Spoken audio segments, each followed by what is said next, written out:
Thank you very much for giving the opportunity to speak about quality in the social sector. The title of my contribution today refers to building a better future.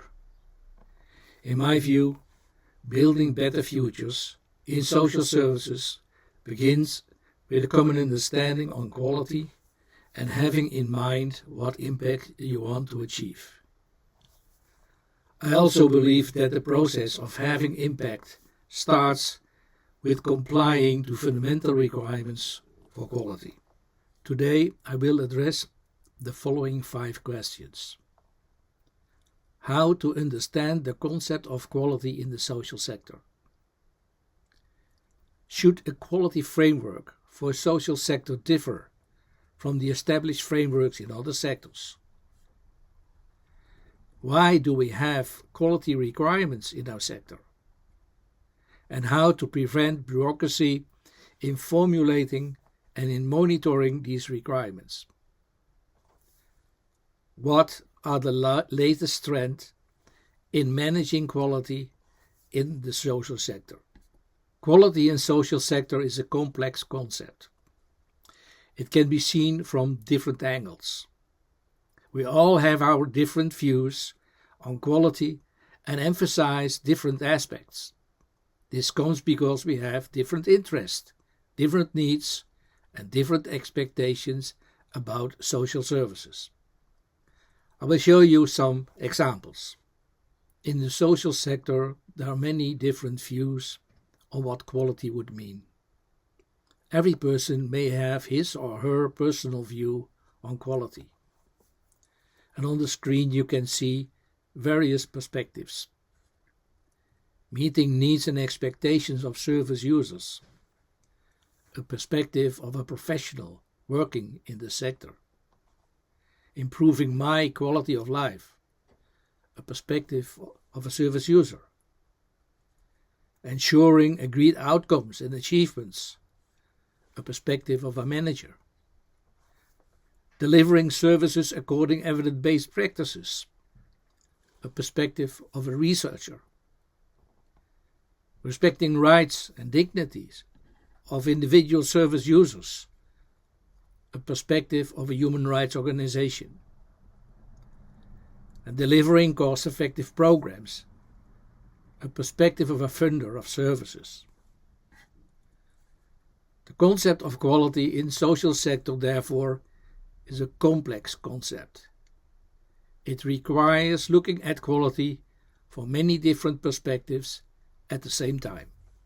Because of the many different views and its complexity, quality in social services could be defined as a measure of meeting service users' needs and expectations by the delivered service, ensuring to internal and external stakeholders that service outcomes are achieved as intended and agreed, and that the social service provider is meeting its service commitments, its promises, to the service users.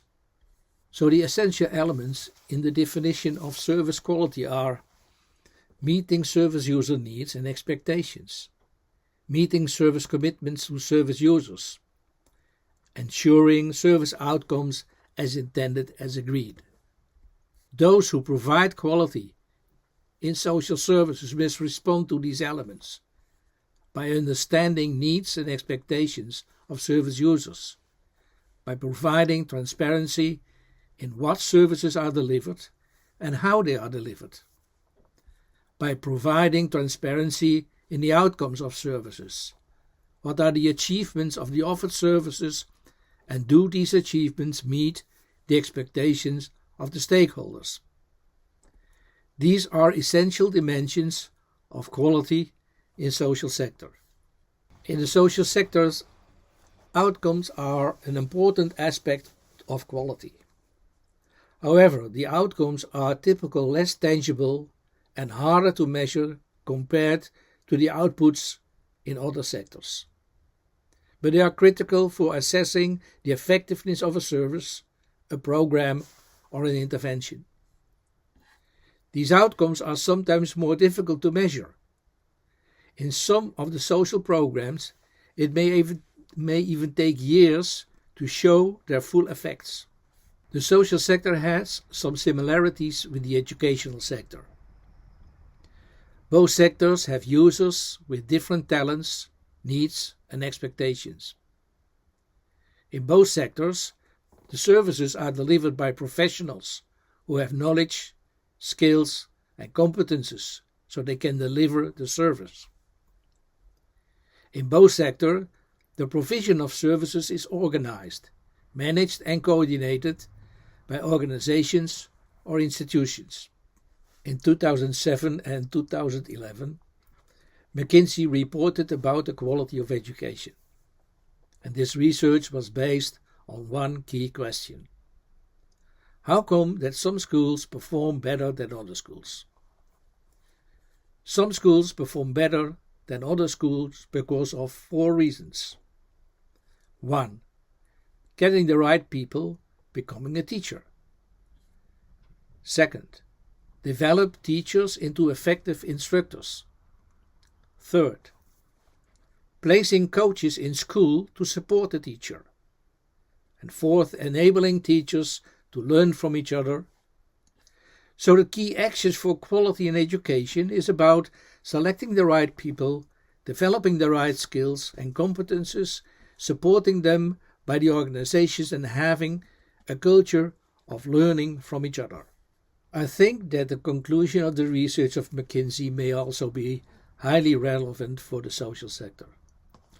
Quality in the social sector is about selecting the right people, developing the right skills and competences, supporting them by the organization and having a culture of learning from each other so they can meet the needs and expectations of service users and other relevant stakeholders. In social services, quality cannot exceed the quality of its professionals. The service provider organizations also have a role in providing quality services. The organization should support professionals by organizing, coordinating, and facilitating them to deliver the best possible service to service users, to achieve the intended and desirable outcomes, and to learn from each other. Stakeholders, national and local authorities, insurance companies, private funders and community also have their interest in quality. Their expectations are more related to cost effectiveness, relevant outcomes and achievements, respecting national and international regulations concerning fundamental human rights, health and safety, and working conditions for staff and service users, and being accountable and transparent in managing processes, procedures, achievements, and financing of services.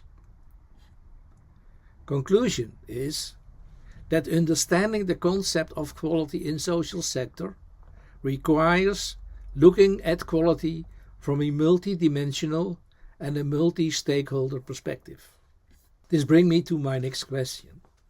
Why should a quality framework for social services differ from established quality frameworks? There's a difference between a framework and a standard.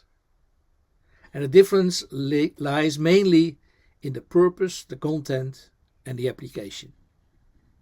A quality framework is usually a broad framework with elements that organizations can apply in their own context. It offers structures and principles, but no fixed requirements. It supports organizations to understand the core elements of quality. An example of a quality framework is the European Quality Framework for Social Services. The purpose of this framework is to develop a common understanding on quality in social services within the European Union. The framework serves as a reference for defining, assuring, evaluating, and improving quality of services. The framework is applicable for a variety of services, and it aims to be compatible and complementary within existing national quality approaches in the sector. In other words, the framework helps social service providers to understand the concept and the key aspects of quality, to set up their own processes, their own strategy. The framework leaves room for customization and interpretation depending on a specific situation. Quality standards are clear requirements and specifications that organizations must meet. And the aim of the standard is to guarantee consistency, reliability, and compliance with regulations. Organizations can be certified to demonstrate that they meet a certain standard.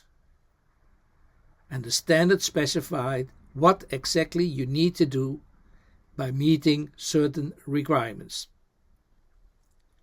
So you may ask yourself, when we have frameworks and standards, why not taking an established framework and a standard and implement these in our sector?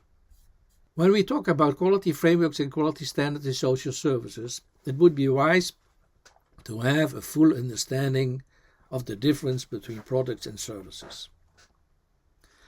A product is a tangible object. It can be used once or in many other occasions. You can buy it, you can ship it, and you can sell it. In the same way as you can buy stamps, cigarettes, and cars. A service, however, is intangible. Tangibility is not present in the service. In case of products, the ownership of the product is transferable from sellers to buyers. In services, there is no such ownership involved. You cannot own a service. You may own the rights of providing the service, but the service itself cannot be owned. Where products are more standardized, services are more customized. For a product, the production process is separated from the delivery process. In a service, production and delivery often takes place simultaneously. This difference has consequences for managing the process of delivery. Products can be produced, stored, and sold later. Services cannot be stored for repeat use. They usually occurs immediately upon delivery.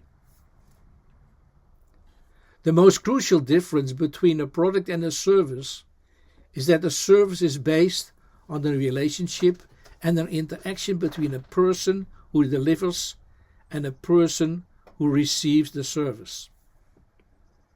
The essential difference between products and services may have consequences for thinking about quality, thinking about developing requirements for quality, and managing quality of services. Traditional and established quality management frameworks, standards and approaches applied in the manufacturing environment are emphasizing clarity and transparency in roles and responsibility of management, process control, efficient use of resources, meeting fixed, measurable, standardized outcomes based on the demands of the customer so that the delivery and expectations of customers and other suppliers can be met and assured. This traditional way of thinking about and managing quality could be considered as a paradigm. The paradigm of managing quality. It's an agreement how to think about quality and managing quality. And this is reflected in many national and international quality standards. Paradigms may hinder us in changing our way of thinking about topics. They may only change when there is enough evidence to create a shift, a paradigm shift. The paradigm of managing quality is comparable with many paradigms in our daily life. You may be familiar with them. I will show you one example, the paradigm of the saddle. A saddle is a supportive structure for riding horses. It gives us the opportunity to ride and steer horses. so the saddle can be considered as a management feature for steering horses. It's an essential feature for riding horses. As many of you know, a horse is a very powerful creature and still can easily be steered from its back if you applied the right skills and the right approach. As some of you know, horses are steered with legs and not with your hands. The saddle, which was probably just a blanket, was created about 800 years before Christ. And the basic form of the first saddle as it was created by the Huns 300 years after Christ is still used in designing nowadays saddles for horses. As you can see, there are many saddles in many colors, but they all have a similar shape which is adapted to the back of the horse and to its function: stability while sitting on the horseback and steering the animal in a gentle way with your legs. The invention of the saddle is one of the most important innovations in the cavalry during the wars. Bicycles were introduced in the 19th century, more than 1500 years later than the first saddle. When bicycles became popular in the late 19th century, they were a practical replacement for horseback riding, especially in cities and towns. The bicycle offered a similar freedom and a relative high speed as the horse did. However, the cost of maintenance and care of a bike is much cheaper than the cost of maintenance and care of a horse, and therefore bicycles have been introduced as iron horses. Bicycles have one fundamental similarity: the saddle. The saddle is intended to be a supported structure for the rider to sit on the bicycle in a comfortable and a stable way. Steering the bicycle is done with the steering wheel and the hands, and not with the legs. There are many saddles. There are many different colors, and they all have a similar shape. The similarity between the saddle for the horse and the saddle for the bicycle is expressed in the name of the feature to sit on and the shape of its feature. The shape of the saddle on the iron horse has been taken from the established shape of the saddle of the horse. And the consequences of this way of thinking is enormous and had a great impact on the individual experience of a pleasant ride on a bike. People have the daily experience that in many cases cycling hurts. It hurts for women and for men. It hurts because of different reasons for man and woman. If the designer of the bicycle had more listened to the function of the device of the bike and the characteristics of man and woman, and adapted the shape into the characteristics of the function and the user, the saddle would be quite different as it is now. But as you may know, it's too late. Too late to introduce a new design for a saddle for 1 billion bicycles in the world. Most designers and most cyclists are captured in the paradigm of the saddle, and they accept the pain which comes along with the design. Therefore, the core question is the traditional way of thinking about quality and managing quality, which originally comes from a manufacturing environment, also relevant and effective for the social service sector? In other words, would it be time for a paradigm shift, a fundamental change in thinking about quality? In my opinion, quality in the social sector is not a one-size-fits-all concept. It's about ensuring that services make meaningful impact, are equitable, respectful, and accountable, and contribute to a long-term sustainable change. It's more than just efficiency or output.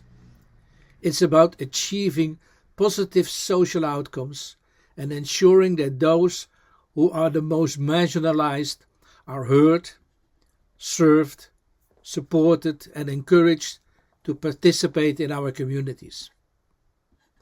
The research of McKinsey highlights the important role of professionals in delivering quality services. The contribution of the professional in the provision of services seems to be the most decisive factor for quality of these services.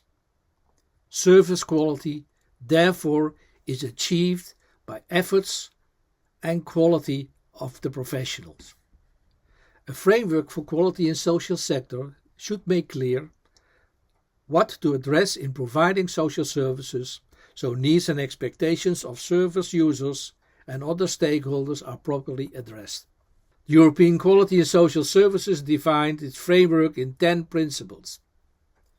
The principles are strongly related with each other. It's a framework where quality is defined from the perspectives of the European stakeholders, funders, service provider organizations, representatives of service users, policymakers, and social partners. The 10 principles reflect the interest of these European stakeholders. And EQUAS has worked out its framework into a standard, specific quality requirements for providing social services. Those organizations that meet these requirements may ask for EQUAS certification, and the certificate is then the recognition that the organization meets the requirements of the EQUAS approach on quality. Another way of visualizing the core of quality in social sector is the following framework. The framework visualized that quality of services is created in the interaction between professionals and service users while using relevant and evidence-based services. The services are based on service user needs and expectations and delivered by qualified and competent professionals. And the organizations had the role to facilitate these professionals, service users, and managing services in order to achieve intended and desirable outcomes and results. In the center of the framework there are 3 dimensions: the needs and expectations of service users, the knowledge and competences of the professional, and the characteristics of the evidence-based services. These 3 dimensions create the quality of the service to the service user. The organization has the role of supporting and facilitating the 3 dimensions, ensuring accessibility, affordability, and availability of services to service users, identifying needs and expectations, respecting fundamental rights, dignity, health and safety of individual service users. Selecting the right people and facilitate them in decent working conditions, equal payments, adequate resources and learning and development of knowledge and skills. And making resources available, managing and coordinating working processes, and ensuring the intended and agreed outcomes, results and impact that will be achieved. So, why do we have quality requirements? Quality requirements exist to ensure that services meet certain standards and delivered the desired outcomes. In essence, the requirements act as criteria to guide performance, to ensure reliability, and to protect the interest of all stakeholders, service users, employees, funders, community, and other beneficiaries. When you are a profit or not-for-profit organization, a private or public sector organization, quality requirements helps organizations to be successful in providing social services, in achieving their mission by protecting and empowering the persons they serve. Having quality requirements is like using a compass on a long hike. Without a compass, you can still walk, but you have no idea whether you are going into the right direction. Quality requirements show you the way, help you to go straight to your goal, and ensure that you don't get lost in a forest of random choices along the way. Some elements in the requirements are ensuring consistency and reliability in services delivery, protecting service users, meeting legal requirements, enhancing service user satisfaction, promoting continuous improvement, ensuring accountability and transparency, addressing complex challenges, and promoting ethical practices and sustainability, facilitating efficient use of resources, and fostering trust and confidences. Delivery quality by meeting quality standards and requirements is sometimes felt and seen as bureaucracy. When quality systems are heavily focused on documentation, on audits, and strict processes, their sense of quality, delivering better services, can be lost. People then experience it as an end in itself rather than as a mean to something valuable. Many quality management systems require extensive registration and reporting, such as filling out forms, attending meetings, and ongoing monitoring. This can feel bureaucratic, especially if it does not directly contribute to the day-to-day work.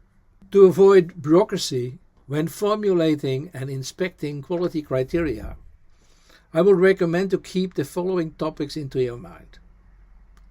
Only formulate the criteria that are really essential for success. Avoid unnecessary, complicated, or over-detailed requirements. Always ask yourself, does this really contribute to the quality, or are we just making it more difficult for ourselves?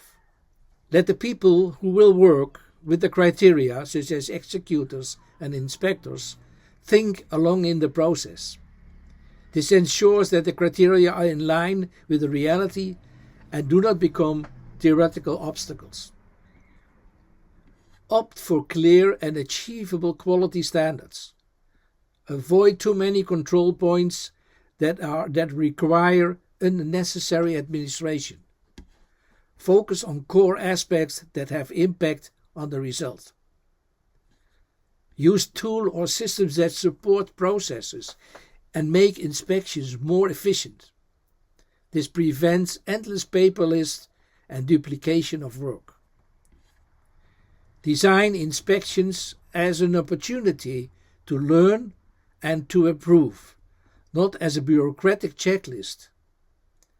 Create space for conversations and sharing insights instead of rigid control. Don't let quality criteria become means to punish mistakes, but to stimulate growth and improvement. People are more motivated when they see the value in them. Review quality criteria regularly. Ask if they are still relevant and effective, and adjust them if necessary. This prevents criteria from continuing to exist that are only maintained because that's how it always have been. With this approach, you keep the focus on the goal, improving quality, without getting bogged down in bureaucratic processes that takes away energy and time. In the social sector, there are several trends in quality management that respond to current challenges and opportunities. An upcoming trend is the integration of artificial intelligence in social services. It is being used to optimize processes and to improve the quality of services. However, it's important to be careful and to ensure the quality of the applications. A second trend is the focus on sustainability. There's a growing focus on sustainability within quality management. The revision of the ISO 9001 standard, expected to be published at the end of 2026, will likely put more emphasis on sustainability and digitalization. Another trend is the use of data for quality improvement. Effective use of data is crucial for quality management. Up-to-date information about quality processes enables organizations to quickly implement improvements and increase safety and quality of their services. Another trend is adapting to staff shortages. The social sector is struggling with staff shortages, which increase the workload and can affect the quality of services. It's essential to adapt quality management processes accordingly and to look for a more efficient way of working. The last trend is about strengthening community-based partnerships. Collaborations with community-based partners are emerging to improve the quality of services, to better respond to the needs of the community. By embracing these trends, organizations providing social services can strengthen their quality management and better respond to the dynamic environment in which they operate. I would like to end my contribution with two statements as a conclusion. The statements may be relevant for the implementation of quality requirements in your sector. Statement 1. The characteristics of social sector have consequences for managing quality, developing quality requirements, and measuring impact. Service quality and service outcomes are achieved by the efforts and quality of the professionals. Therefore, the quality of the service cannot exceed the quality of its professionals. I wish you wisdom and success in the next step of building a better future for your service users, for your professionals, and your sector. Thank you very much for your attention.